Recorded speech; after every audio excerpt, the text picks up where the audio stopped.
네, 즐거운 시사 이야기 맘스 시사 이번 주 순서 시작하겠습니다. 오늘 세 분과 함께 하겠습니다. 어서 오십시오. 안녕하세요. 네. 여러분 해피 뉴 이어. 오늘 새해 첫 방송이에요. 맘스 시사. 절하세요, 빨리. 아 진짜 절하고 싶어요, 여러분. 마음은 그저 이렇게 받으시옵소서. 아, 네. 올해 새해 시작인데 지난 해에 있었던 이슈가 계속 내려온 것 같아가지고 네, 좀 그런 마음이 있었는데 제가 이번에 시사평론가로 김용민 PD의 이 해안에 대해서 좀 인정한 측면이 있었어요. 뭐죠? 지난주 텐션이 하이 텐션이었잖아요. 네. 근데 지난주 얘기하신 게 정말 오차범위 밖으로 벗어나가지고 여론조사 결과가 지금 이제 오늘 뉴스에 완전 도배가 됐어요. KBS 신년 조사 결과가 나왔는데 더 준비하고 있었구나. 더 벌어졌어. 그러니까 이제 이 흐름은 바꾸긴 쉽지 않을 것 같아요. 아 진짜요? 누차 말씀드리지만은 네. 대선판은 이미 40대 40으로 이미 공고한 게 있죠.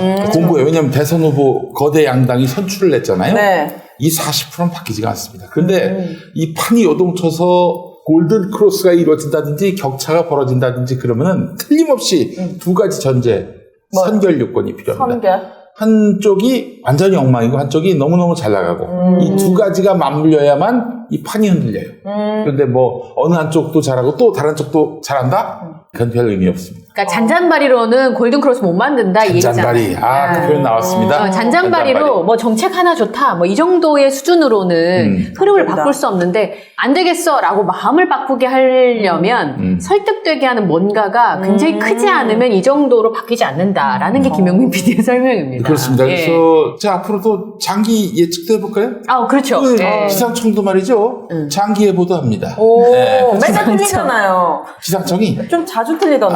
네. 장기는 잘 맞아요. 중기가 잘 안 맞아요. 저 장기 잘 맞아요. 10월쯤에 찬바람이 분다. 뭐 이런 거잘 목사님 지금 예언하시는 거예요? 올겨울에 눈 올 거예요. 아니, 근데 못 맞히는 이유가 기후변화 때문이지 뭐. 어제 다르고 오늘 다른데 뭐 잘 맞히지는 못하지만 한국 정치 특히 우리 윤석열 씨가 나온 대선판 또 이재명 후보가 나온 대선판은 너무나 예측이 쉽습니다. 그래요? 제가 그래요? 대선 결과를 예측해 볼까요? 네. 결과까지요? 네. 요거 보통 프라이드 치킨 내기 이런 걸로 많이 하거든요. 진짜요? 그 정도 갖고는 안 되지. 예. 그러니까 저희 정확하기 출연료 때문에. 5,000원씩 올려주실래요? 그러면 안 되지.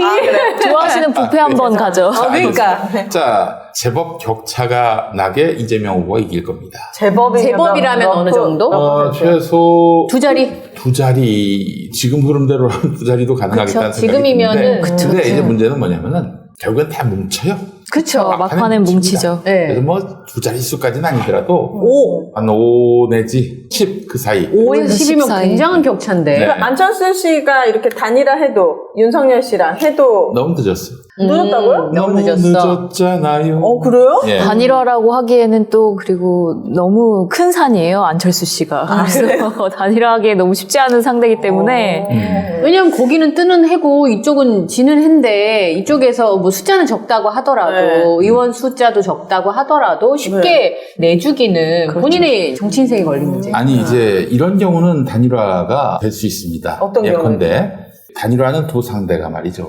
민주당하고 국민의힘이 단일화하는 거 보셨습니까? 민주당하고 국민의힘이 안 될 것 좀 같은데? 단일화 될 일이 없죠, 그동안은. 그렇죠. 양당이니까. 자, 그렇다면 한쪽은 큰 당, 한쪽은 또 작은 당이어야 한단 말이죠. 적어도 항상 대한민국 정치사에서 단일화는 두 당이 했었어요. 큰 당, 작은 당. 네. 근데 큰 당 후보가 됐을 때가 더 많았고, 작은 당 후보가 큰 당을 끌어안아가지고 후보가 된 경우는 없었다고 봐야 되지 않겠습니까? 거의 예전에 없었습니까? 유시민 후보가 경기도지사 후보가 된 적은 한 번 있었던 거죠. 그러면 대통령. 대통령 선거 쉽지 않죠. 대통령은 네. 다르지. 그래서 제가 봤을 때는 윤석열 씨가 후보가 될 겁니다. 지금은 뭐 워낙 안철수가 치고 오르고 윤석열이 하강한다 하더라도 그래도 두 자릿수 격차예요. 10% 넘었다 하더라도 되게 10% 안팎이잖아요. 우리 철수형 지지율이. 이러면 먹힙니다. 틀림없이. 예를 들면 지금 안철수가 윤석열 지지율을 추월한다. 그렇다 하더라도 결국엔 윤석열이 됩니다. 왜냐하면 큰 당이니까. 이 선거는, 특히 대선은 조직 선거예요.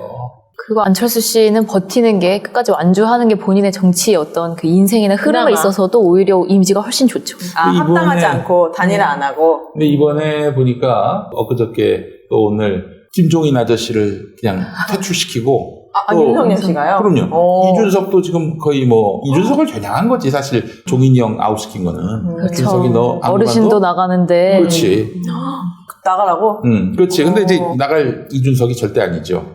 나간 이 두 사람은 공통점이 안철수를 쓰레기로 여긴다는. 누가요? 윤석열 씨랑. 아니 윤석열 말고 김종인, 이준석. 아, 진짜요? 김종인이요? 손가락 잘 피셔야 돼요. 손가락이 그래요. 약간 위험해. 이거 먼저 했어야 네. 되는데. 근데 사실은 우리 이준석 씨가 예전에 그 저쪽 당이 있었을 때 바른미래당 있을 때 그때는 또 안철수하고 한 당이었잖아요. 그때 그 당원들한테 안철수 X신이라고 했어요. X신. 그리고 사실 이번에 가까운 과거를 좀 돌아보자면 서울시장 선거일 때 그렇죠. 제대로 붙었잖아요. 양쪽 그렇지. 진영이. 예. 그래서 안철수 후보 잡는데 이준석 대표가 뭐 1등 공신 중에 한 명이라고 해도 과언이 아닐 정도였으니까 하여튼 사이가 안 좋은 건 뭐. 아마 안철수 씨는 이제 이준석, 김종인이 있는 가운데서는 단일화 안 할 거다. 그렇죠. 지난번 3월 서울시장 단일화 때 크게 한번 당했기 때문에. 그렇죠. 그래서 이 두 사람을 정리해야 단일화 협상을 하든 말든 할 수 있을 것이다. 아마 이랬을 것이고 네. 또 잘 보면 아시겠지만 지금 윤석열의 최측근 윤핵관이라고 불리는 사람. 누구요? 장제원이에요. 장제원. 그분 사퇴했잖아요. 응? 아직도 있어요? 아니 사퇴는 안 했지. 저기 캠프에서는 좀 직함은 내려놓고. 높지만 이게 네. 무관의 제왕이라고 들어보셨습니까? 윤핵관이 권성동 의원이 에이, 아니라 그건 언제 드러난 사람이고. 장제원, 장제원. 삼인방이라고 했을 때는 우리 뭐 아빠 권성동 그치? 의원. 진짜요? 여러분 한번 저기 구글이나 이런 데 가서 장제원 한 칸 치고 안철수 한번 해보세요. 그만. 안철수 찬사의 글들이 그냥 쫙 기사들이 쫙 나옵니다. 예전에. 그렇지. 예.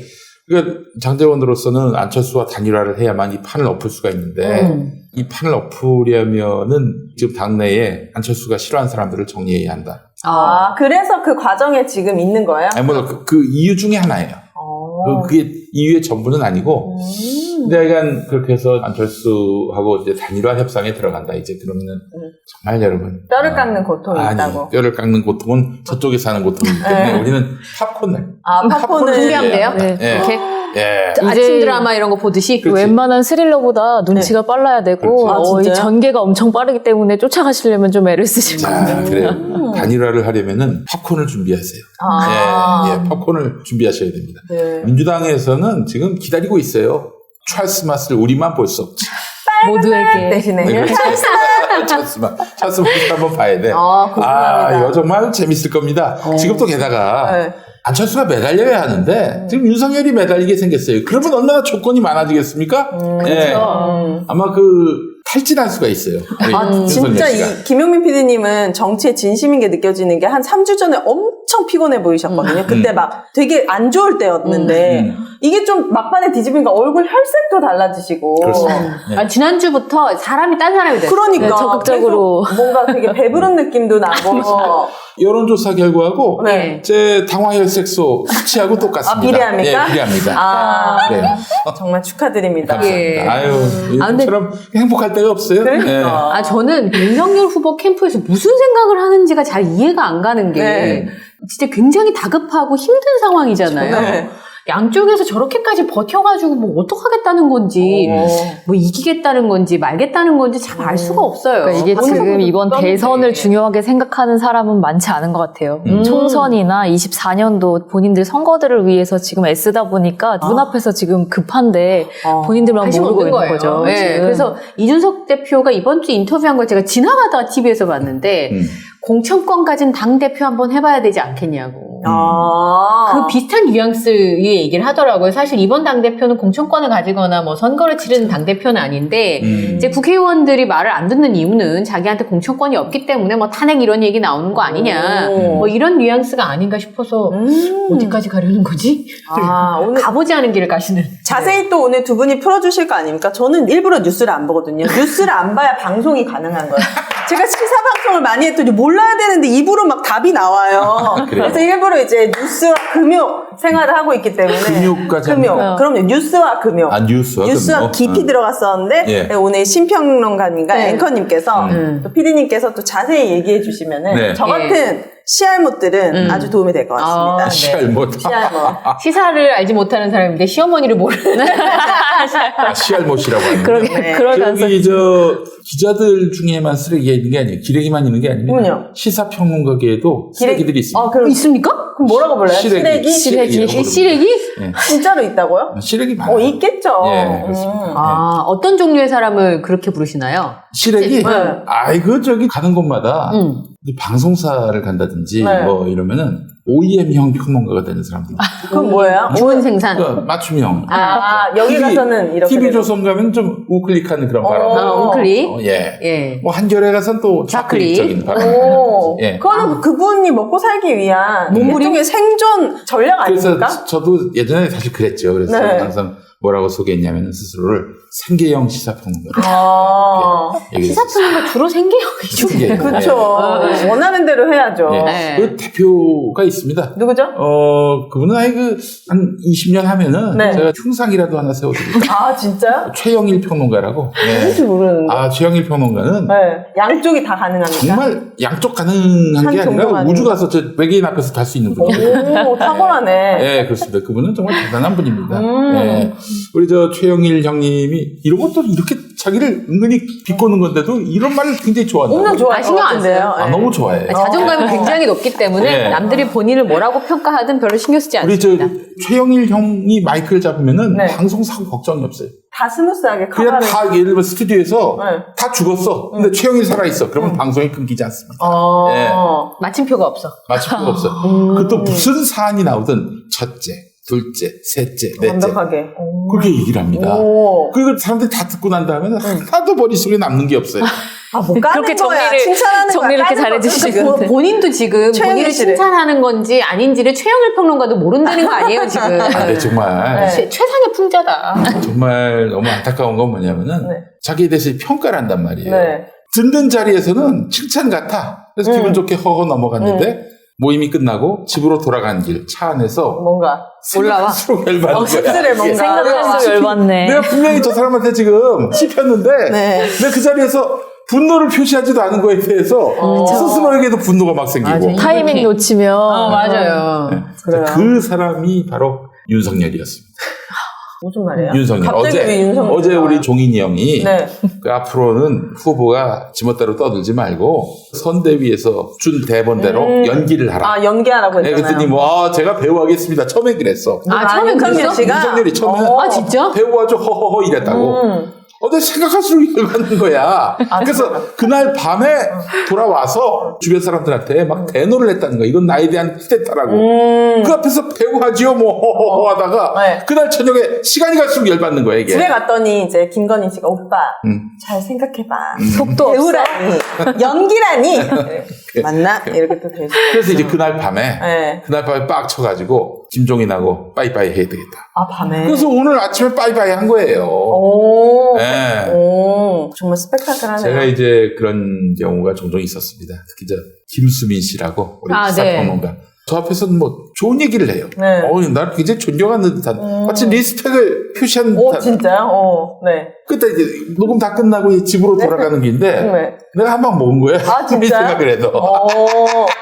본인이 한 방 먹었다고요? 네. 근데 왜 이렇게 좋아하는 거예요? 몰랐던 거지. 처음에는 이 친구가 나를 인정해 주는 거 하면서 좋아했는데 집으로 가는데 생각할수록 열불 나는 거야 이게. 네, 씁쓸한. 그래서 어떻게 됐어요? 네? 그래서 그러고 넘어갔지. 그 다음에 만나면 이 새끼 혼내줘야겠다라고 했는데 그 다음에 만나면 이제 또 몰라. 다 까먹어버렸지. 아. 참. 성격이 놀리기 좋으시구나. 좋은 캐릭터네요, 우리 김 그렇습니다. 마음에 맺힌 게 별로 없고 네, 중심 잊어버리고 이런 타입이셔가지고. 네, 건강의 비결로 네. 알겠습니다. 자, 오늘 저 국민의힘 네, 사태를 그러니까. 이제 설명을 네. 해주셔야 되는데 네. 그 전에 제가 한마디만 하겠습니다. 네. 지금 얼마 난리가 됐을 났어요. 민두노총이라고 하십니까? 민주? 아니, 민두노총. 모르는데? 민두는 몰라요. 민머리? 그렇지. 탈모인. 탈모인. 저는 그걸 보고 진짜 깜짝 놀랐잖아요. 그러니까 저는 그 아이템을 정하시는 분이 누군지 진짜 궁금했어요. 그쵸. 그거 보고 진짜 우선은 이 정치라고 하는 게 말이 예술인데 언어 유희. 그쵸. 누구는 뽑고 누구는 심습니다. 예. 제일 민두노총이 타도하고 싶어하는 세력이 있습니다. 누구예요? 용서하지 않는 세력이 있어요. 용서하지 않아요? 예, 수북청년단이라고. 수북청년단. 타도까지 수습까지 할 거 있나요? 수복청년단 그러니까. 겁니다. 예. 그런데 이제 민주노총이 이제 공개적으로 이제 그 이재명 노총이 후보. 진짜 있는 거야, 모임들이. 아유. 대박. 이제 넘어가시면 안 돼요, 유리 씨. 네. 공개적으로 이재명 후보 지지 선언을 했습니다. 이제 앞으로 요거죠. 탈모. 이것도 건강보험으로 가능하게. 머리 심는 거? 그렇지. 그 비싼데. 많이 먹은 뭐 탈모 치료하는 약도 탈모 그렇고. 치료 관련한 그러니 뭐 저기 의사단체 중에 뭐 일부 민주당 싫어하는 분들은 아니 그걸 왜 국가가 부담을 해주냐 하면서 굉장히 시비를 걸더라고. 네.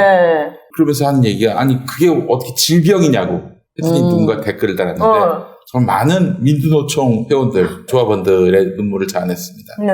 그 질병은 마음의 질병이야. 마음의 질병이다. 마음의 질병. 나만 이해를 못하는 거예요? 마음의 새해- 질병이지. 마음의 질병이지. 계속. 그지 아니 머리털이 없어봐 그러면 얼마나 이게 맞아, 사람들이 모든 위축되고 자신감은 머리에서 나오는 자신감을 건데. 상실하게 되고 그렇다고요. 아유.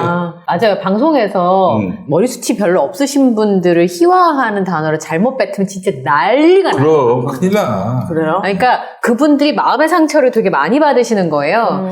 그래서 그런 분들이 이제 방송에 나오는 멘트에 예민하기 때문에 실제로 그거를 이제 경험해보면 생각보다 굉장히 많구나를 알게 생각보다 되고 많아요. 또 하나는 여성분들이 보톡스 맞듯이 왜 주름 생기는 거 끔찍하잖아요. 그래서 이렇게 막 줄이 가기 시작하면 이거 어떡하지 막 이러는 것처럼 남성분들, 뭐 여성분들도 좀 있는 것 같은데 이 머리숱이 적어지는 것 때문에 한 달에 한 20만 원 정도를 그 머리에 쓰시는 남성분들이 제 주변에 되게 많아요. 그럼. 네. 예전에 스케일링 보험 된다고 했을 때도 그게 무슨 미용이지 치료냐라고 했는데 치석 제거부터 해갖고 치아 건강이 전반적으로 좋아졌대요. 그럼 이제 두발 관련한 것도 그냥 단순 미용이라기보단 두피 건강이나 어쨌든 분명히 건강과 관련한 부분이 있을 수 있는 거죠. 저 탈모 문제는 남성만의 문제가 아닙니다. 그렇죠. 여성분들도 아주 심각한 문제예요. 네, 그렇죠. 중요하죠. 아이 낳고 100일쯤 되면 애도 이렇게 뒤가 허하고 저도 다 여기가 빠져요. 이렇게 허하고 맞아요. 회복이 잘 안 되더라고요. 우리나라 탈모인이 1000만 명이나 됩니다. 그럼. 와, 5분의 1이네요. 그래서 제가 이걸 보고서 누가 이거를 세팅을 하는 걸까? 그때 제가 정책. 메타버스뿐만 아니라 왜냐하면 전에 김용민 PD 그 얘기 하셨잖아요. 정치인 효용감이다 그 얘기 했었는데 내가 무언가 혜택을 받고 받지 않고가 유권자한테 굉장히 큰 건데 이 부분이 되게 컸었고 저는 좀 웃겼던 건 김남국 의원. 타이밍아웃은 뭡니까? 본인이 타이밍아웃. M자가 되고 있다. 타이밍아웃 하신 거예요? 그래서 이분 뭔가 귀여워요. 그래서 청년 탈모 비상대책위원회 초청 간담회를 마련했다고 하는데 이 공약을 발굴한 팀이 청년 선대위였군요. 역시 신선합니다. 그러니까 이런 예상하지 못한 서프라이즈가 있어야 정치 재밌잖아요. 그렇다. 네, 좋은 것 같아요. 타이밍아웃. 네. 타이밍아웃. 지금 이게 중도층들한테 상당히 호감 가는 정책들이잖아요. 네. 이건 정책 색깔이 아니라 그쵸. 효용이라니까요. 이게 나의 생활과 얼마나 밀접하게 연관되는지 되게 유쾌하잖아요. 네. 이게 재미없거나 지루한 게 아니라 맞아요. 정치가 이럴 수 있네. 그 젊은 사람들 그리고 좀 중도층들 충분히 이렇게 흔들 수 있는 좋은 소재가 아니었나라는 네. 생각이 들어요. 이게 약간 동지의식 같은 게 있나 봐요. 엄청난 예전에 혜민 스님이랑 그 디자이너 분 있으시잖아요. 이렇게 다 다니시는 이상봉 선생님이랑 이렇게 모임이 있어요.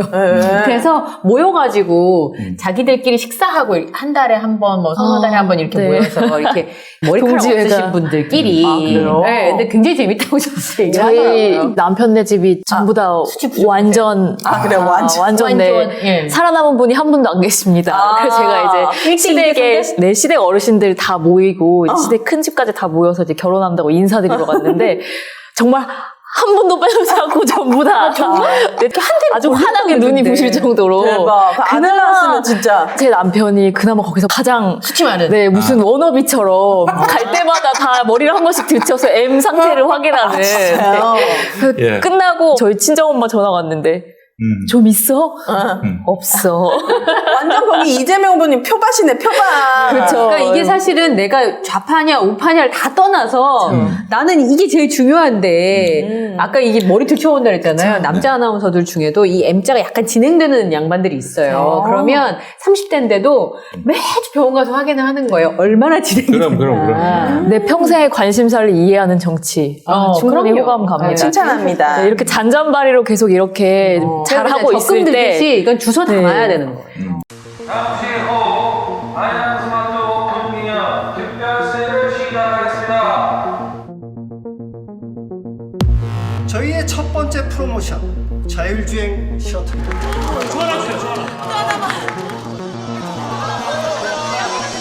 이번 달 야심차게 준비한 프로모션 제품들입니다. 무료로 제공해드리겠습니다. 렛츠고! 그런데 지금 국민의힘은 난리가 났어요. 제가 어떻게 이거를 되죠? 국민의힘 얘기로 들어가 보겠습니다. 제가 이걸 좀 전달해 드려보려고 시간별로 봤는데 아침 먹고 뉴스 보고 점심 먹고 뉴스 보고 저녁 먹고 따라가요. 뉴스 봐도 지금 이게 도저히 따라갈 수 없을 진짜요? 만큼 극전개가 빠릅니다. 우와. 극전개. 일단 1월 3일 오전 9시 선대위 회의에서 김종인 지금 이제 전이 됐죠. 총괄 선대위원장이 선대위를 전면 개편하겠다고 선언을 합니다. 월요일이었습니다. 그렇죠. 그때가. 월요일 아침 9시에. 그래서 이제 본부장들의 사퇴를 포함해서 구조에 대한 조정도 해야 한다. 이렇게 얘기를 했는데 알고 봤더니 이게 후보자가 모르는 선대위 개편이었다는 거예요. 얘기 안 하고. 그렇죠. 근데 이 시각에 윤석열 후보는 이재명 후보와 함께 한국거래소 개장식에 참석하고 있었어요. 그런데 후보도 모르게 일정이 전면 중단됐다는 속보가 뜬 거죠. 너무나. 후보도 지금 내가 본인도 모르게 본인 일정이 중단이 됐고 이후 일정이 전부 취소되면서 급하게 행사가 끝나자마자 이제 취재진들이 몰려올 때 대답하지 않고 일단 일정을 다 취소했어요. 그러고 나서 이제 오전 10시에 신지혜 새시대 준비위원회 수석부위원장이 사퇴를 하죠. 그 다음에 여기서 이제 국민의힘 내부 저항이 너무 컸고 그동안 20, 30대 지지율 가지고 얘기하는데 이준석은 뭐 있냐라면서 이준석 대표를 저격하는 글을 남기고 그리고 사퇴를 했어요. 그러면서 이제 6개 본부장들이 사퇴를 할 예정이다라는 뉴스들이 이제 막 나오기 시작합니다. 근데 이제 12시쯤에 기자들이 이제 김종인 총괄 선대위원장 만나서 이게 지금 윤 후보하고 이야기가 된 거냐라고 했더니 동의를 구할 필요가 없다. 내가 이야기를 들어봐야 하면 대체 총괄 선대위원장이라는 위치 자체가 의미가 없는 거 아니냐라면서 후보를 좀 깎아내리는 후보가 이걸 결정하는 권한이 있나? 후보는 그냥 결정하면 따르는 거지. 약간 이런 식의 뉘앙스로 이야기를 해요. 네. 그 단계에서부터 제가 느끼는 건데 김종인 그렇죠. 분이 했다는 얘기죠? 그래서 종인이 형은 네. 이미 반은 포기했어요. 선거를 포기했어. 저렇게까지 원색적으로 말을 그죠. 계속 오늘 하루 종일 월요일 하루 종일 김종인 전 총괄은 네. 계속 윤석열 후보를 깎아내려요. 그리고 나서 2시 반에 국민의힘 의원총회가 있었습니다. 네. 여기에서는 또 가는 길에 기자들이 또 막 물어보니까 또 후보를 깎아내려 내가 후보가 뭐라고 하는지 나는 별로 관심이 없다. 뭐 이런 얘기를 해요. 그리고 나서는 의원총회에서는 내가 윤석열 후보에게 이렇게 말했다. 당신 비서실장 노릇할 테니까 우리가 써준 대로 당신은 연기만 해달라라고 내가 부탁을 했다. 후보가 선대위에서 해주는 대로 연기만 잘하면 선거는 승리할 수 있다라고 이야기를 합니다. 이게 지금 보통은 선대위 전면 개편을 한다고 하면 후보가 결단을 했습니다. 우리 후보가 이렇게 하면서 보통 후보 쪽으로 좀 공을 돌리고 후보가 돋보이게끔 그래서 우리가 지금 이런 국면에서 국면 전환을 할 수 있게 후보를 돋보이게 하는데 계속 후보는 잘 모르고 후보는 내가 결정한 대로 따르면 되고 후보는 연기만 하면 된다라는 식으로 지금 깎아내리기 시작한 거죠. 네. 그러면서 이제 난리가 나기 시작합니다. 이 발언이 화제가 되기 시작했어요. 그러면서 이제 김기현 원내대표, 김도읍 정책위원장이 사퇴 의사를 표명하고 네. 동시에 이준석 당대표 사퇴하라는 요구가 빗발칩니다. 그 근데- 얘기는 제가 좀 전후 사정을 좀 들어봤는데 1월 2일이 또 일이 문제였어요. 있었어요. 1월 2일 날, 일요일 날 어디 족발집에 가셨나? 네, 맞아요. 그래서 족발집에 승렬이 형이. 갔어요. 그래가지고 족발집 가가지고 뭐 네. 소상공인 대책 발표한다고 했는데 네. A4 종이 쪼가리를 들고 막 읽는데 네. 이게 자기가 뭘 그렇죠. 아버지 공약을 가방에 들어가신다. 만들어가지고 뭐 이렇게 작성해서 읽는 게 아니라 누가 써준 걸 읽는데 숙지도 못했어. 그렇구나. 그러니까 자기가 하는 공약인데 이게 맞냐? 막 이렇게 하기도 했어요. 이게 이제 읽다가 이게 맞냐? 이러기도 하고 게다가 또 거기서 아주 말도 없는 급 망언을 했잖아요. 뭐요? 무슨 얘기예요? 아니 이재명 후보가 말이죠. 그 추경 소상공인을 위한 뭐 추경 당선된 다음에 한다고 그러는데 당선된 다음에 한다는 말은 이재명에 따르면 윤석열이 낙선되면은 안 하려고 하는 것이다. 이렇게 이재명이 얘기한다. 이에 대해서 어떻게 생각하냐라고 물어보니까 무슨 소리 하냐. 내가 바보입니까? 참 어처구니가 없어서 이래야 되잖아. 그렇잖아. 네. 그러니까 윤석열 낙선하면은 이 공약 안 지킨다고 이재명이 얘기했는데 너 어떻게 생각하냐 그러면은 참 어이가 없어서 내가 바보입니까? 뭐 그러고 가짜습니다. 뭐 이래야 되는 거 아니야. 근데 거기서 뭐라고 했냐면은 공약이 다 그런 거지 뭐. 그러지 말라고요. 그러니까 안 지켜도 그만인 거 아니냐는 뉘앙스로 대답을 한 거죠. 아 근데 김종인 선대위원장은 속 터지는 거야. 제가 봤을 때. 그게 컸다는 거야. 그 장면을 직접 그게 진짜 봤대요. 컸다는 거야. 그래서 이 양반이 이거 완전히 수습불가다. 이거는 어떻게 손댈 여지가 없다. 정말 이건 뭐 막장까지 왔다. 이렇게 생각이 들어가지고 이제 말하자면은 윤석열한테 네. 포기했어요. 반은 아, 포기했어. 그래요? 저는 생각이 다른데, 저는 김종인 위원장님이 더불어민주당의 마니또가 아닐까? 지금 엑스맨의 마니또까지 나왔어요. 그래서 발랄한 생각을. 그래서 이렇게 좀 도와주시는 게 아닐까 싶어요. 왜냐하면 그렇게 정치를 오래 하신 분이 거기에 계실 이유가 없잖아요. 뭐 먹고 사시는 게 힘드신 것도 아닌데 그렇다면 어떤 역할이라도 하셔야 되는데 그렇다면 마니또 아니 이제 그 역할이라도 형님은 하고 계신 게 우리 아닐까. 종인이 형은 그렇진 않아요. 이제 진심으로 들어갔어. 그래서 거기 바꿔보고자. 사실상 확신. 거기는 빈집이나 마찬가지니까 다 망한 집 아닙니까? 빈집에 들어가서 이제 주인하려고 들어갔더니 네. 이거 진짜 이건 뭐 어처구니가 없는 인간이 들어와가지고 지금 대선 후보가 돼가지고 지 멋대로 하고 그래서 결국에는 포기할 마음으로 내가 시키는 대로 연기나 해. 이랬던 거야. 받으면 같이 가고 아니면 더 이상 못 근데 하겠다라는 제정신 생각을 한 것 박힌 놈이 같아요. 이걸 받겠냐라고 아마 생각했던 것 같고 제가 지난주 이 시간에 얘기했었나요? 이준석이나 김종인은 만약에 윤석열이 대통령 되면 그부터 또 나라가 이제 엉망진창이 될 거기 때문에 네. 자기는 그 정권 창출에 역할을 안 했다라고 국민들에게 인증받기 위해서 지금 발을 뺄 것이다. 아마 지난주에 얘기했던 것 같아요. 발을 빼면 어디 갈 데가 없잖아요. 아니 그래도 윤석열 정권 창출하는 것보다는 낫지. 그리고 또 아울러 윤석열 정권 창출에 도움을 안 줬으면은 그럼 반대편 창출에 도움을 준 거 아닙니까? 면죄부가 그렇게 된다. 면접과 형성되는 거지. 2012년 대선 때 이준석하고 김종인은 새누리당 비대위원으로서 박근혜 당선을 도왔다고. 근데 박근혜가 좀 엉망진창이니까 어떻게 됐습니까? 김종인이 나중에 민주당에 가요. 맞아요. 진짜 그때가 사실은 훨씬 더 충격적이었어요. 그 비대위원장으로 가요. 그리고 저 이준석 어떻게 했습니까? 탄핵 때 탄핵 찬성해가지고 따로 나와가지고 바른정당 갔잖아요. 그렇게 해서 유승민 도왔잖아. 와, 진짜 우리 피디님 머리가 좋으신가 봐. 그런 거 어떻게 다 기억하시고. 저는 하나도 무슨 말인지 모르겠어요. 지지율이 오르니까 네. 기억력이 뭐 뇌도 엄청 뇌가 막 빨리- 돌아가. 해마들이 막 열심히 일하고 혈당이 막 돌아가는 거야. 너무 재밌네요. 그래가지고요. 이렇게 그리고 나서 이제 의원총회 직후에 또 이런 이야기를 합니다. 윤석열 후보님은 정치하신 지 얼마 안 돼서 미숙한 부분이 있기 때문에 가급적 실수하지 않게끔 내가 이러는 거다. 말 실수를 바로 잡으려면 이 방법 말고는 없다. 이렇게 기자들에게 답답함을 호소합니다.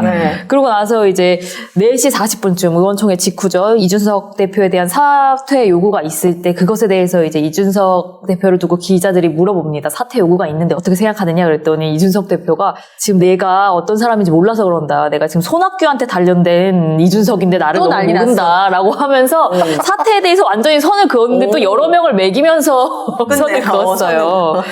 네, 그리고 나서 5시쯤에 김한길 윤석열 후보의 직속 새시대 준비위원회라는 기구죠. 이 위원회 위원장을 사퇴합니다. 아, 많은 김종인 계속 지금 씨가요? 도미노 사태예요. 김한길 새시대위원회 위원장이 괜찮아요. 사퇴했어요. 신지혜 그렇죠. 부위원장도 사퇴했어요. 하루에 아침 저녁으로. 줄줄이. 네, 아침에 뭐지? 신지 이런 생각이 부위원장, 들죠. 저녁에 김한길 새시대 위원장 사퇴하고 그리고 나서는 이제 5시 15분에 국민의힘 선대위에서 김종인을 포함해서 선대위 일갈이 사의를 표명했다라고 발표를 합니다. 5시 기사가 15분에. 나왔어요. 근데 갑자기 난 아니야. 그런데 이제 그래서 누가 아니래요? 지금 사퇴 김종인 선대위원장님 포함한 선대위 전부가 사의를 표명했다고 지금 공식 발표가 나왔습니다. 어떻게 생각하세요? 그랬더니 누가 그래? 내가 사퇴 안 했다고 누가 그래? 이렇게 된 거야. 누가요? 김종인 그렇죠. 위원장이. 아, 진짜. 반전을 거듭하는 깜놀랐어요. 네, 이렇게 우와. 그러고 나서 7시쯤에야 이제 중앙선대위에서 다시 그 이양수 수석대변인이 김종인 선대위원장의 사의 표명은 착오였다라고 이야기를 합니다. 이게 뭔 이거는 일이에요? 착오가 아니야. 이건 뭐지? 이건 뭐냐면은 착오할 사람이 따로 있죠. 그 아마 내가 좀 추정하건데 이건 네. 뭐 확인된 건 아닌데 그 연기 발언 나오고 머리에서 연기가 나기 시작한 거야. 우리 윤석열이 윤석열이 후보자가. 완전 빡돈 거지, 개빡친 거지 한마디로. 네. 그래서 야 선대위 해체 한마디 했을 거야. 다 나가. 다 나가 이거죠. 다 나가 그렇게 한 거지. 그래서 이양수 대변인이 기자들한테 돌린 거예요. 근데 김종인은 아니 나한테 아무런 동의도 구하지 않고 날 잘라? 아, 여기 그런 게 내 어딨어? 집이야, 네가 나가. 아니 내 발로 걸어 나갈지언정 잘려서 나가진 않아. 내가 누군데 이거잖아요. 그렇지. 그러니까 김종인이 이렇게 나오니까 아니죠. 김종인 위원장님 당시 잘렸어요. 그 대선 후보한테 윤석열 후보한테 잘렸어요. 이럴 수는 없으니까 잠시 좀 홀딩을 했는데 그날 밤에 이제 측근들 모아놓고 이제 그냥 막 밤새. 대노를 한 거야. 경로를 한 거야. 누가 윤석열? 윤석열이 이거는 나에 대한 쿠데타다. 뭐 이러면서. 그래서 결국 그 간밤에 김종인 형 아웃시키는 걸로 결론이 난 거예요. 아, 그러면 김종인 위원장도 나갔나요? 네, 그러니까 지금 이제 갈라선 거잖아요. 지금 그래서 4일 그렇게 암흑의 시간이 지나가고 오늘 오전 11시에 이제 윤 후보 측 선대위 쪽에서 해산하겠다라고 이제 발표를 하기 전 2시간 전쯤에 김종인 국민의힘 선대위원장이 총괄위원장직에서 스스로 물러나겠다라는 뜻을 먼저 밝히셨습니다. 9시에.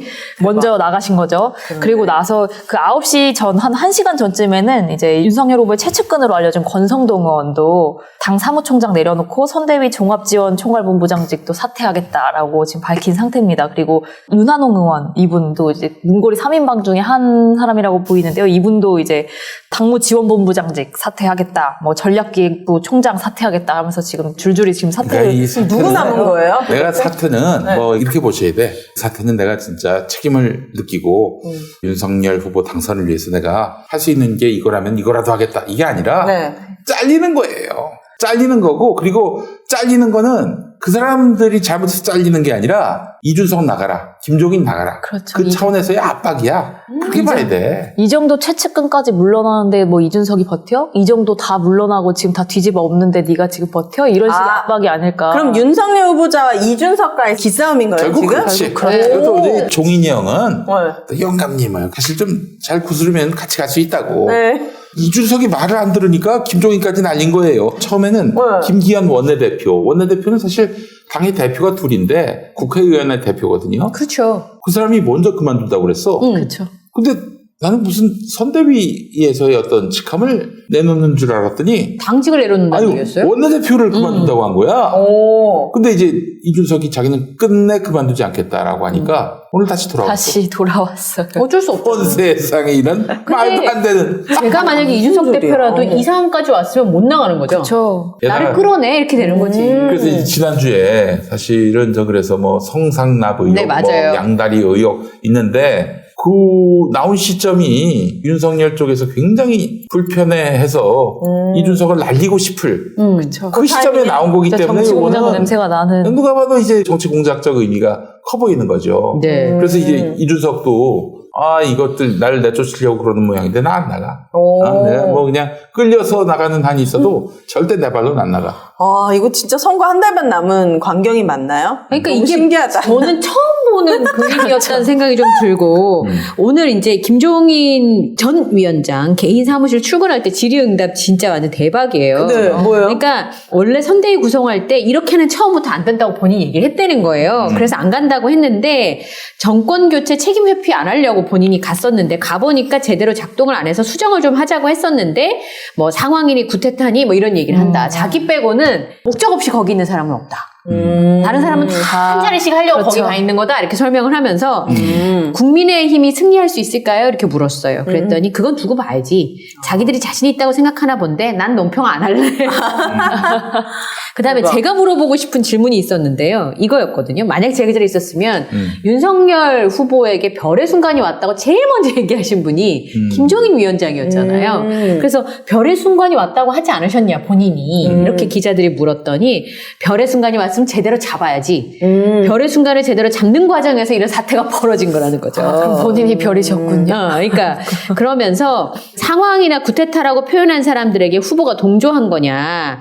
내가 보기엔 후보가 자신의 명예에 상당한 상처를 입었다고 생각하는 것 같은데 그런 이야기를 하고 있는 것을 보고 나는 더 이상 뜻이 맞지 않구나. 이렇게 생각을 했다. 그리고 이제 연기자 발언에 후보가 마음이 상했다고 하는데 어떻게 생각하세요? 그랬더니 그것은 후보와 선대위가 통상적으로 합치해서 가야 실수가 안 나오기 때문에 한 말이지 그걸 과도하게 해석해서 내가 후보를 무시한다고 생각하는 것 자체가 상식에서 어긋난 거다. 종인이 형 아니 그래 선수끼리 그러면 안 되지. 네. 진심으로 매기셨는데. 또 이런 얘기도 있어요. 그러니까 본인한테 약속했던 얘기가 있었는데 윤석열 후보가 종종 찾아왔대요. 경선 때도. 그때 약속한 게 있는데 그게 안 지켜졌다는 거예요. 그게 뭐냐 그랬더니 위원장님이 다 해주시면 내가 뛰기만 하겠다 이렇게 얘기를 했다는 거예요. 선대위를 아주 단촐하게 차려달라고 했다. 그리고는 열흘 동안 연락이 없었다는 거예요.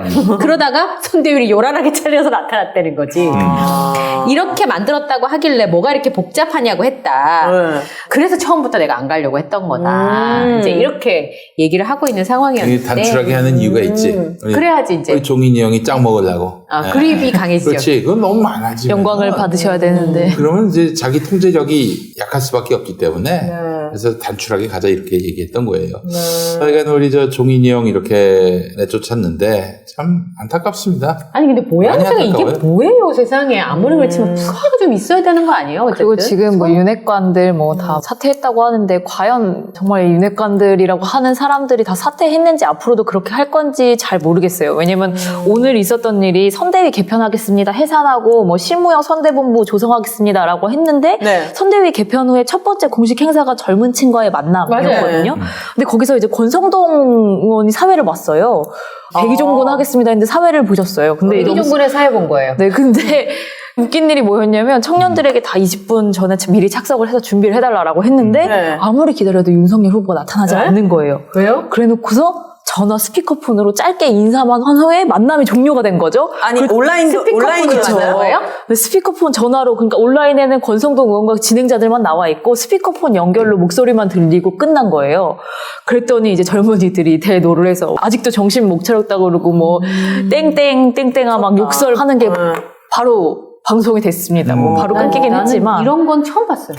이게 이렇게까지 사태가 악화될 줄은 몰랐는데 나름대로 뿌리를 내린 정당이라고 봤는데 국민의힘 참 이렇게 무너지네요. 그 이유가 있습니다. 이유가 뭐라고 생각하세요? 2016년 이후로 선거다운 선거에서 이겨본 적이 없어요. 작년 4월 7일 보궐선거에서 이기긴 했지만 그 이긴 거는 민주당에게 심판할 목적에서 국민의힘을 선택한 거지 국민의힘이 정치를 잘해가지고 선택받은 건 아니에요. 근데 보십시오. 총선 2번 졌죠? 대선 1번 졌고 지방선거 2번 졌습니다. 맞나? 아니, 지방선거도 1번이라고 합시다. 연달아 이렇게 계속 치니까 이게 어떤 일종의 도미노 현상이라고 해야 될까? 왜 그러냐면은 지방선거에서 치면요. 시의원, 구의원 이분들이 사실은 국회의원 선거에 손과 발이 돼줘야 되는데 인프라들이잖아요. 말하자면. 뭐 그렇죠? 수도권 완전 몰락했고 부산도 몰락했고 그런 와중에 총선에서도 완패를 했잖아요. 이 도미노 현상이 계속 이어질 거라고 악순환의 고리가 계속될 거라고 대통령 선거 또 지면은 이 진짜 몰락의 길로 갈 수도 있어요 국민의힘이. 그러니까 그 농사 지을 때 씨감자 다 먹은 거랑 똑같은 거예요. 그렇지. 그러니까 아무리 배고파도 씨감자 먹으면 안 되는데 거기 있어야 그 다음에 어떻게 해보잖아요. 이제 그것도 없는 상황인 네, 거예요. 아유 시감자가 나왔습니다. 시감자? 역시 뭔진 몰라요. 이거 촌사람이라 감자 배고프네요. 예. 근데 이제 전에 그 형님한테 내가 너무나 많은 지혜를 얻었어요. 누구야? 정두원 형님 돌아가셨는데 진짜 머리가 좋아요. 머리가 좋을 뿐더러 정치 스승이라고 해도 될 정도로 의외신데요? MB의 브레인이었는데. 근데 이제 MB하고 헤어졌지. 그쵸. 그 이상득하고 싸워가지고 초창기에 그냥 아웃됐죠. 감옥도 갔다 오시고. 네. 정두원 누구 조폭? 아니 조폭이 나와. 정두원이라고 그 형님 언론인도 했었고 서울시 정무부시장도 했었고. 그러니까 의원, 국회의원. 이명박 대통령의 최측근이어서 정치인. 대통령을 만드는데 최고 공신이었는데 형하고 사이가 안 좋은 거예요. 초창기. 이상득하고 사이가 안 그래서 좋아가지고. 초창기에 그 공로에도 불구하고 초창기에 아웃된. 진짜요? 네. 피가 진하군요. 그래서 그럼요. 그래서 저도 이재명 후보가 되면은 바로 이제 정치평론 안 하겠다고 한 것도 뭐 공직이고 정무직이고 전혀 안 하겠다고 한 것도. 그러면 진짜 이재명 후보자가 당선되면은 그럼 정치평론은 안 하신다고요? 안 하려고. 그럼 뭐 하실 거예요? 먹방 진짜 그런 거 하실 거예요? 먹방이나 해야지. 뭐. 진짜요? 뭐 내 주제. 난 너무 좋을 것 같아요. 그럼 구독자 한 100만 넘어갈 수도 있어요. 우리 하지만 정치평론 그러지. 아니 근데 여하튼 그 정두원 의원 말씀은 뭐냐면은 국민의힘은 앞으로 더 어려울 것이다. 돌아가시기 전에 나한테 한 말이에요. 돌아가셨어요? 그분은? 왜냐면은 스스로 목숨을 끊으셨어요. 너무 안타깝게도. 진짜요? 그 형님 말씀은 왜냐면은 인재가 없고 돈이 없다. 돈이 없다고요? 정보도 없다. 최악이에요. 이러면은 당이 뼈대만 있을 뿐이지 이거는 뭐 있으나 마나한 당이 돼버렸다. 정보가 없으니까 전략을 세울 수가 없는 거야. 그렇지. 그래서 결국 어떻게 됐냐. 입당 4개월 된 대선 후보가 나왔잖아. 당이 뿌리가 없어진 거야. 아니 26년 동안 그 당에서 그냥 뒹굴었던 준표용은 아주 그냥 추풍낙엽처럼 떨어지고 말이죠. 아니 그리고 입당 4개월밖에 안 된 게다가 또 문재인 정부에서 검찰총장이 된 사람이 들어왔다. 이건 이 당이 뿌리가 없다는 얘기 아니겠습니까? 그렇죠. 게다가 또 윤석열은 들어와가지고 당내 인사들을 다 그냥 축출시키고 입닥치라고 하고 이런 가운데서 이제 당을 자기 당으로 만들려고 하잖아요. 네. 신낙창당도 지금 부산했던 것이고 이거 보면은 지금 이거는 국민의 힘이 굉장히 밑바닥까지 왔다. 여기서 위기가 더 이제 내려갈 데가 없다. 이런 말씀을 드리지 않을 수가 없습니다. 저는 지난 탄핵 이후가 바닥일 거라고 생각했는데 바닥이 더 있었어요. 그러니까 이 땅 밑에 지하가 있다는 거를 이제 확인을 시켜주는 상황이었었는데 제가 이번 사태를 보고 너무 놀랬던 게 뭐냐면 도대체 브레인이 누구일까가 제일 궁금하거든요. 아, 국민의힘의 네, 브레인이요? 그러니까 윤석열 후보의 일정과 아이디어를 주는 누군가가 항상 있게 마련이잖아요. 근데 제가 봤을 때 당 안에 없어요. 이게 이제 아. 항상 대선은 공조직 즉 당과 같이 가야 됩니다. 그럼요. 당 따로 캠프 따로 갔다가는 끝나요. 2012년에 문재인 후보처럼 낙선을 합니다. 2012년이 딱 그랬어요. 아, 그랬어요? 그럼요. 당하고 캠프가 따로 놀았어. 왜 그랬대? 여러 가지 이유가 여러 가지 이유가 있었을 있었겠지만 텐데 지금이 딱 그래요. 이럴 수가 없어요. 당 예. 따로 캠프 따로 지금 가고 있는 거 아닙니까? 그러니까 일정 조율도 안 되고 그래서 오늘 같은 경우에도 청년 모임이 있었는데 여기서 그냥 아직도 정신 못 차렸구만 이 목소리가 튀어나오고 안 하면 못해서 그냥 아무거나 하지 목소리로 말지. 저 청년들 목소리로 이게 나갔어요. 아마 그 음소거가 안 된 상태에서 대중들 목소리가 아주 짧은 시간 안에 욕설과 함께 그게 나가고 바로 음량 조절이 바로 됐어요. 그러니까 왜 그 새끼 어리들이 태어나서 제일 처음 본 사람을 엄마라고 생각한다고 하잖아요. 이게 각인 효과인데 이 청년층들은 그런 효과가 있는 거예요. 이전에 우리가 뭐 무슨 일이 있었고 예전에 어떤 사람이 어떤 과정을 거쳐서 정치 인생을 겪었는지를 모르기 때문에 네. 처음 본 게 정치에 대한 많은 그렇죠. 이미지가 되는데 저렇게 각인 효과가 되면 아 이런 거구나. 저는 너무 실망했을 것 같아요. 이번 일을 보고서 정말 이익에 따라서 움직이는 사람들이구나. 물론 뭐 국회의원이 그거나 다 잘하네. 그렇다고는 하지만 이 정도로 근본이 없을 정도로 처음 봤어요. 이 지금 당에서 당을 유지하려는 그 대선 승리를 위해서 움직이는 분들과 캠프에서 한 자리씩 하려고 하는 분들과 이익이 지금 충돌하니까 이렇게 되는 거 아니에요? 근데 제가 봤을 땐 분명히 이건 당 안에 정치인이 아닌 누군가가 훈수를 두고 있어요. 그리고 그거에 귀가 이만해져서 윤석열 후보가 그 얘기만을 듣기 때문에 이런 말도 안 되는 일들이 벌어지는 거예요. 만약에 권성동 의원이 사회 봤는데도 일정 조율이 안 됐다. 그럼 권성동 의원 윤핵관이 아니에요. 그러면 이제 천공 스승이냐? 김건희냐 둘 중에 하나인 거죠. 그분이 아니라 또 누군가가 있는 거냐. 제이라고 하는 분도 있고 뭐 여러분이 네. 계신데 어쨌든 간에 뭐 실무형 선대위본부 조성하겠다라고 하면서 지금 4선 의원인 권영세 의원이 맡기로 했어요. 이분도 검찰 출신이긴 한데 앞으로 이제 상대적으로 어떻게 될지. 온건한 사람이라고 알려져 있는데 4선 정도 했으면 그래도 정무적인 감각이 좀 있겠죠. 근데 들어먹어야 말이죠. 저 얘기를. 그렇죠. 일정 조율 안 된다는 건 이미 게임 끝이에요. 이건 뭐 일정 조율이 안 되는 거는 이제 뭐 당이 아수라합니다. 그거는 당이 일정 조율이 안 되는 거는 정리해준 사람은 밖에 있고 당 안에 있는 것과 상관없이 자기 마음대로 돌아간다는 거잖아요. 그러니까 제가 행사를 갔을 때 이 행사가 잘 되는 행사인지 안 되는 행사인지를 알 수 있는 제일 첫 번째 기준은 제 기준입니다만 저한테 얘기하는 사람이 여러 명이면 이건 아수라장인 거예요. 저한테 와서 저 주차 4787 좀 빼달라고 얘기 좀 해주세요. 아나운서님 이런 데가 있어요. 가면. 그럼 제가 가기 전에 얘기하거든요. 저한테 무슨 얘기를 하셔도 좋은데 한 사람한테만 얘기해서 정리해주세요. 이렇게 얘기를 하는데 전달이. 이제, 정치 행사 같은 데 가면 보좌관들이 딱 와서 우리 의원님 빨리 가셔야 돼요. 이런 데가 있어요. 그럼 이거는 안 되는 집이에요. 정리가 안 되는 거잖아요. 하나로. 그러니까 지금 딱 국민의힘이 그런 상황이에요. 정확합니다. 예. 저 같은 경우는 네. 저도 그런 비슷한 일이 있었는데 어떤 행사장에 갔는데 모르는 사람들은 아니에요 사실은. 네. 갔는데 행사 관계자가 서너 명이 얘기가 다 다른 거야. 맞아요. 그뿐만 아니라 나중에 가서는 그 서너 명이 저한테 와가지고 서로 씹어요. 맞아요. 아니 왜 씹어 나한테? 난 행사하러 왔는데 나한테 씹을 이유가 뭐가 있어? 그 씹으면 거기가 맞네요. 저 사람 나쁜 사람이네 보니까 이래야 되나? 나 평소에 그래왔던 거야. 그 사람들이. 안 되는 네. 집은 안 되는 집. 근데 저는 윤석열 후보자님을 이렇게 객관적으로 보면은 느껴지는 느낌이 너무 권위적이고 뭔가 이렇게 굴리는 것 같고 항상 상하관계 이런 게 너무 느껴져서 같이 일하는 사람들이 봤을 때는 이 윤석열 후보자님은 사실 정치에 경험도 없는 분인데 너무 막 내 말만 들어 이러니까 좀 견디기 힘들었을 것 같긴 해요. 그러니까 의전이 제일 중요하잖아요. 저 집단이.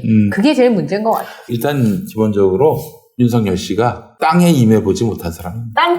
땅. 바닥에 안 닿아요? 바닥에 발을 닿아본 적이 없는 사람이에요. 이게 그래요? 무슨 얘기냐면은 네. 예전에 아마 이현영 앵커도 이 말이 무슨 말인지 아실 거예요. PD들 하는 얘기가 내가 땅에 발을 밟아본 적이 거의 없었다. 그럼 뭐야? 그럼 누가 업고 다닌다고? 그렇지. 기획사 관계자들이 자기 음악 틀어달라고 맨날 접대하느라고 자기가 차에 올라타느라고 땅에 발을 밟아본 적이 없었다. 없는 거야. 그런 얘기를 할 정도였다고요. 그래요? 예. 땅 어디 지하라도 파가지고 땅 맛을 보여줘야겠네. 묻을까? 근데 그럴 정도인데 네. 우리 저 성렬이 형이 생각해보세요. 윤석열 형이 우리 사회의 서민, 약자 언제 만나봤을까요? 또 아버지가 또 이제 교수고 교수님이잖아요. 또 부잣집이고 언제 만나봤을까? 또 조사받을 때 만나봤다고 얘기하려고 얘기 많이 이거 한 했었군요. 37번 정도 했거든요. 제가 기억할 정도면 꽤 많이 하신 거예요. 근데 그렇지 범죄자 않다면. 취급을 자, 하는 그 거다. 범죄자 말고 네. 범죄자와 조사하는 그 검사 관계 말고 그럼 언제 만나봤어? 룸사롱에서 그 저기 룸사롱. 접객 여성 그런 식으로. 그 정도겠지 뭐. 그러니까 이 사람은 이 밑바닥층 특히 우리 같은 일상을 사는 사람들 임금 노동자들 몰라 그 사정을. 그러니까 궁금해하지도 않고. 그러니까 저는 그래서 알바 없고. 박근혜 씨가 대통령 됐을 때 가장 크게 걱정했던 건 네. 뭐냐면 노동자 생활을 1초도 안 해본 사람이 어떻게 우리 노동자들의 애환을 알 수 있겠는가. 뭐 무슨 애를 못 낳았다는 건 동의하지 않아요. 그러나 노동자 생활을 단 1초도 안 해봤다는 점은 을의 인생을 전혀 이해를 못하는 거죠. 그럼 이해를 못하는 거야. 이해를 못하는 거야. 이해를 그렇죠. 못하는 거라고. 왜 물에 빠졌는데 왜 애들 구하세요? 이렇게 되는 거죠. 왜 아니 구해요? 심지어 저 안양에서 노동자가 사고로 돌아가셨는데 가가지고 이거는 노동자 잘못이라고. 아니 약을 잃어갔어? 뭐 하는 짓이야 이게. 장소에 알맞는 망언을 계속 쏟아놓고 계세요. 이 양반이 대통령 되면은 이제 국민들을 어떻게 보느냐 피의자로 봐요.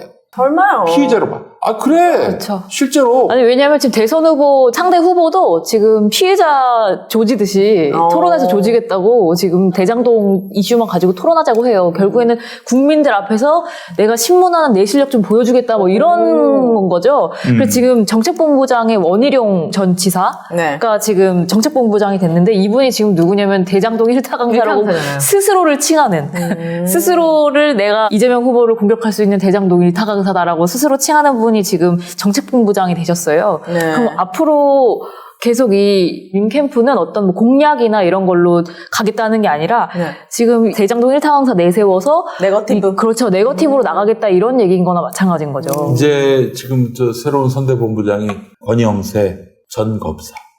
검사 출신이야. 그렇죠. 네. 원희룡도 뭐 전 검사. 전 검사고. 네. 검사 출신들이야. 이 사람들을 전면에 내세운다는 건 뭡니까? 이제 앞으로 이재명을 헐뜯어서 자기가 한번 반전의 계기를 만들어 보겠다는 거예요. 되나 봅시다, 그게.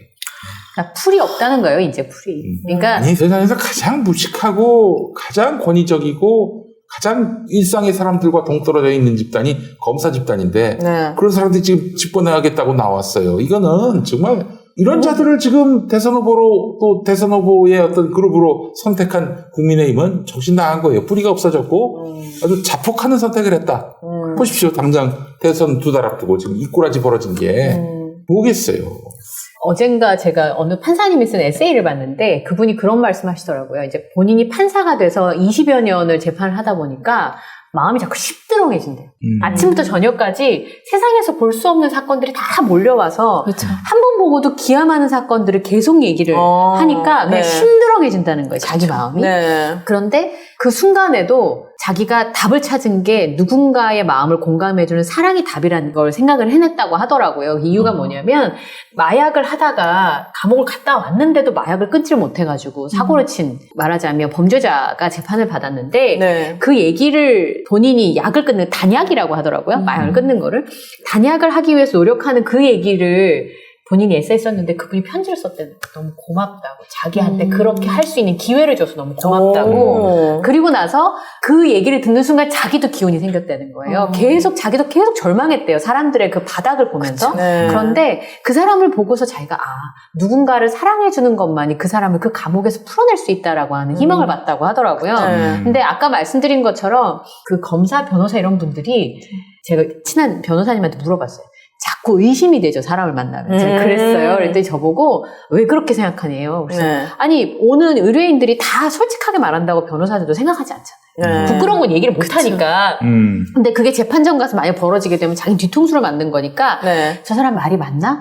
저 사람이 나한테 거짓말하지 않나를 계속 촉각을 곤두세우며 얘기를 듣는데요. 의뢰인의 얘기를. 그럼 검사들은 어떻게 했어요? 다 거짓말이라고. 그러니까 일단 20여 생각하고 년을 있었죠. 만약에 검사 생활을 했다. 그러면 나는 그 사람, 한 사람을 의심하는 노력을 20여 년을 한 거예요. 아니 그런데 왜 자기 부인이랑 장모는 의심을 안 하는 거예요? 너무 그 사랑해서. 눈앞에서 그렇게 보여주게 다 보여주는데 왜 의심만 안 하고 가는 오히려 거야? 실제 말씀하신 것처럼 뭐 답답하네. 사랑하면 풀어준다. 김건 씨만 사랑해서 김건 씨만 풀어주고 있는 거예요 지금. 똥 싸고 있네. 아니 공정과 뭐 정의를 맨날 얘기하시는 분이 그건 아니, 아니지. 그거는 네. 어떻게 생각하고 있느냐? 나는 건드리면 안 되지. 아, 나는 아니에요. 나는 치유복권이야. 나는 뭘 해도 상관없대. 나는 아니, 뭘. 근데 네가 아니 뭔데? 만약에 나까지 저 평민들하고 똑같이 취급하면은 그쵸. 이 사회의 정의와 질서를 누가 그러니까 지키지? 아, 계급이 있는 거예요? 계급이 있는 거야. 이 집단이 진짜 무서운 게 뭐냐면요. 지금 저 개돼지들은 정의와 공정이 진짜가 뭔지를 모르는 거예요. 나만 공정과 정의를 제대로 세울 수 있기 때문에 편법을 쓰고 불법을 쓰고 이 사람을 범죄자를 만들어도 이게 자기들이 공정과 정의에 기여한다고 스스로 생각하는 거예요. 자기가 범죄를 저지르고 있다고 생각하지 않아요. 이 나라에 기여하고 있다고 생각해요. 그게 가장 무서운 자기 암시인 거죠. 답답하네요. 대선이 끝나면은 정신과 치료부터 받을 수 있도록 도움을 좀 주는 게 좋을 것 같아요. 오유대 그러니까. 씨가 정말 정답을 잘 말씀하시는 아니, 것 같아요. 그러니까 저분이 천재라니까요. 그 집단에 통용되는 그 의식을 정말 깨부술 필요가 있어요. 그러니까 우리 저 국민들께서 특권 의식을 가지는 사람들, 이 사람들 우리하고 똑같은 사람들이겠거니라고 생각하시면 굉장히 그쵸. 큰 오산입니다. 오산이에요. 그 사람들은 우리하고 저 개돼지들은 차원이 다르다 이렇게 여긴 보는 거예요. 돼지인데 저는 개는 아니거든요. 저는 나 개띠구나. 개네. 개띠예요. 예. 아, 진짜. 그렇기 어쨌든 뭐, 때문에 네. 또 이런 사고를 가진 사람들이 우리 사회에 공존하고 있고 뭐 물론 앞에서는 민주주의 얘기하고 평등 얘기하고 공정 얘기하지. 그러나 그거는 자기들이 남을 비판할 때나 쓸 수 있는 거지 자기들에게 불편한 어떤 잣대로 다가올 때는 네. 왜 나한테 그러는 거지? 나한테 감히. 뭐, 나한테 뭐 감정이 있는 거야? 뭐 같이 못 이겠구만. 같이 못 있겠어. 이렇게 생각한다. 그러니까 뭐 모든 변호사, 모든 검사, 모든 법조인들이 그렇지는 않을 거예요. 그렇죠. 그렇지 않고 열심히 하시는 분들도 아마 있으실 거라고 저는 생각해요. 그래야 우리가 마음이 좀 편하지 않겠어요? 네. 근데 일부 아까 말씀하셨던 이 계보 속에 있는 사람들, 네. 승진의 초고속 열차를 타신 분들은 좀 생각을 해봐야 되는 거 아닌가. 왜냐하면 저도 이제 방송국에 한 20년 있었는데 방송국에 있다가 은퇴를 하면 사기 그렇게 많이 당해요. 사기요? 그래요? 그래요? 왜 그런지 아시겠죠? 왜냐하면 방송국에 있다면 저만 해도 사실은 어디 가면 네. 밥 한 수를 더 주거든요. 촬영을 하면. 거기서 밥을 먹으면 어머니들이 밥을 한 수를 더 주고 뭘 좀 필요하다면 금세 도와주세요. 그러니까 저는 그런 혜택을 받고 사는 거죠. 근데 방송국에 있으면 어디를 가나 PD예요? 뭐 기자예요? 이렇게 되잖아요. 이제 그러면 호의를 그냥 많이 당연한 받겠죠. 권리로 생각하고 살다가 똑같이 이제 그 회사의 뒷배경이 사라지고 나서 이제 사회에 딱 내돌려지면 그 혜택이 사라지는 거예요. 네, 근데 그쵸. 그걸 인지할 때까지 시간이 좀 걸려요. 그러니까 군인들도 왜 제대할 때까지 한 3년 동안은 사회 적응하는 기간이 필요하다고 하잖아요. 근데 그런 직책 중에 하나가 검사가 아닌가 제 생각에는. 그 저기 김병찬 전 아나운서 네. 그 양반이 청주 고속터미널 관련한 그 사업에 네. 손을 댔다가 그거 권유받아가지고 한 거지. 근데 이게 tak시 동업자한테 크게 한번 당해서 이 양반도 이제 골치를 겪은 적이 있었어요. 그러니까 돈 잘 많이 몰라요. 가지고. 예. 모르고 누가 나를 속이겠나라고 생각하는 거죠. 물론 다 그렇게 그동안 생각하시겠지만. 방송사에 있었을 때 아나운서로 있을 때 다 나한테 호의적으로 대했던 사람들인데 맞아요. 누가 나를 그렇게 하겠나. 그래서 연예인들이 주식 사기, 작전주 이런 거 많이 당하는 거거든요. 방송에도 마찬가지예요. 너만 알려줄게 하니까 진짜 나만 알려준 줄 알고 막 저도 막 전세금 넣고 이랬는데 네. 약간 진짜? 기도 얇고 마음도 약하고 순수하고 세상 물정 몰라가지고 물정 몰라요 또. 네, 많이 당합니다. 네. 그래서 신민정 평론가는 네. 안 당하시는 분입니다. 저도 귀가 얇은 편이긴 한데 일단 뭐 다 세상에 공짜가 없다는 거를 진리를 깨달은 이유로 알바의 여왕을 그러니까. 일장일전이에요. 네, 홍합 모자를 써본 이후로 세상에 100원이라도 더 줄 땐 다 이유가 이유가 있구나라는 진리를 깨달았습니다. 네. 그렇습니다. 세상 물정을 알려면 저희 배가 좀 든든해야 그렇습니다. 되잖아요. 배고프네요. 냄새가 너무 풍겨서 너무 네. 오래 자, 이 앞에 보이시는 떡, 네. 파란 떡. 아유 세상에 여기 바로 맛있겠다. 쑥떡 아니에요? 그렇습니다. 근데 색깔 진짜 진하다. 예, 예, 도깨비 떡방의 진도 해풍 쑥 인절미입니다. 자, 새해에 햇쑥으로 만들어서 더욱 맛있고 건강한 진도 해풍 쑥 인절미를 김용민닷컴에서 만나보시기 바랍니다. 해풍쑥이군요. 쫄깃하다 못해서 고기처럼 쫀득한 인절미입니다. 치즈가 진짜 자, 미리 만들어둔 떡이 아니라 주문 확인 후에 바로 만들어 보내는 떡이기 때문에 냉동떡과는 차원이 다릅니다. 자, 울산의 골목 맛집 신기하다. 도깨비 떡방의 30년 노하우와 정성이 담긴 떡입니다. 합성 첨가제나 유화제는 1도 없습니다. 너무 맛있다. 네, 그럼 손이 엄청 많이 가는데. 그렇습니다. 이 공장이 아닌 방앗간에서 당일 도정한 쌀로 빚은 진도 해풍 쑥 인절미를 만나보시기 바랍니다. 이 진도 해풍 쑥 인절미에 대한 구체적인 설명은 없는데 이름 봐서는 진도에서 자란 해풍을 맞은 바람 쑥을 맞은 뽑아다가 네. 만든 인절미 같습니다. 쑥 맛이 장난 아니에요. 그렇죠. 진짜 맛있어. 해풍쑥이 자라는 진짜 자리가 몇 맛있다. 군데 안 돼요. 그러니까 이런 쑥이 있는 자리가 몇 군데 안 돼요. 어떻게 모르는 거. 이건 무슨 생명자원 관련한 그런 생긴 건 완전 도시 여잔데 차도녀인데 네. 해풍쑥. 아쉽습니다 진짜. 예. 달걀 나오는 것도 보셨어요? 네? 아, 깨서도 주고. 달걀이 어디서 나오는 거예요? 그 닭들의 고추에서 나오는 거야? 아니면 고추에서? 그걸 그렇게 표현하는 사람 처음 봤어요. 그리고 이제 집에 신기하다. 이제 이쪽에는 토끼 머리. 그래서 저는 어릴 때도 항상 나 도로 우리 집에 가야지 이 생각을 항상 하면서 도시에서 자랐어요. 그러니까 아빠가 공부를 시켜야 되니까 도시에 다 끌고 나왔는데 날 거기 가고 싶은 거지. 왜냐면 거긴 학원도 없고 아무것도 없잖아요. 놀 수 있으니까 하루 종일. 그러니까 학교도 겨우 가는 거예요. 아침에 눈 뜨면 겨우 학교 가고 아이고. 학교에서 놀다 집에 오고 그냥 계속 노는 거였거든요. 예. 아이고, 나중에 우리 은퇴하시면은, 네. 우리 이한정의 그 집에 가면은, 처마에 이 구렁이가 막, 집에도 가보셨어요? 아니, 그럴 것 같아요. 처마의 구렁이. 어릴 때 아버지가 이렇게 구렁이를 이렇게 잡아서 양파망에다가 진짜 구렁이요? 할머니들이 잡아달라고 해요. 뱀을. 그럼 우리 아버지가 뱀을 서너 마리 잡아가지고 양파망에다가 그 빨간색 양파망 있잖아요. 그렇지. 거기 두 마리 이렇게 서로 이렇게 꼭 앉아 있어. 그러면 그걸 아빠가 자전거 앞에다가 달랑달랑 달고서 집에 와요. 우와. 그때는 본 기억밖에 없으니까 아빠한테 내가 나중에 물어봤어요. 아빠가 왜 잡으러 다녀요? 그랬더니 동네 이제 할머니들이 약으로 필요하다고. 약이요? 잡아다 달라고 하면 술도 안 거잖아요. 뱀술. 그래서 잡아다 달라고 그러면 서너 마리 잡아다 주시고. 와. 구렁이는 독이 없어서 해롭지 않아요. 그걸 굳이 먹어요, 왜? 근데 그게 약이 된다고 생각하시고. 진짜요? 제 기억이 맞다면 대박 사건. 관절염 뭐 이런 거 있으신 분들이 그렇지. 뱀술이 몸에 좋다 그래가지고. 아니, 저것도 좋아. 기관지. 기관지. 아니에요. 그런 거 먹지 마세요. 이 세상에 이제 좋은 게 얼마나 많은데. 아니, 근데 인절미 얘기하다가. 해풍쑥 인절미 여러분 드세요. 구렁이 얘기를 했습니다. 예. 여러분, 다 먹었어요. 공장이 아닌 방앗간에서 당일 도정한 쌀로 빚은 진도 해풍 쑥 인절미를 만나보시기 바랍니다. 배송 받자마자 바로 드실 수 있는 상태이기 때문에 먹기 좋게 잘라서 콩가루에 묻혀 드시면 됩니다. 물론 이제 콩가루 없이 쑥 개떡처럼 그냥 드셔도 정말 맛있습니다. 제가 사실은 며칠 전에 냉장고에 있는 거 꺼내가지고 렌즈에 돌려가지고 아메리카노와 함께 먹었는데 진짜요? 와, 세상에 너무 맛있어요? 어떻게 쑥 인절미하고 아메리카노하고 이게 절묘하게 떡이랑 궁합이 좀 잘 맞거든요. 맞아요. 이 커피랑. 정도면은 이거 식사 대용도 괜찮겠다. 그래서 떡 카페가 많은 거예요. 그래요. 네. 꿀조금 진짜 맛있는데. 네, 그렇습니다. 자, 해풍 때랑도 쑥 인절미 2kg, 콩고물 200g이 포함된 겁니다. 27,300원에 모시고요. 해풍 쑥 인절미 4kg. 요거는 이제 쑥 인절미를 1kg 더 추가한 것이고, 콩고물 400g을 포함시켜서 54,600원. 네, 그래요. 우리 레드에어님이 803 앞에 뱀 파는 가게인 줄 알았대요, 지금. 뱀 얘기해가지고.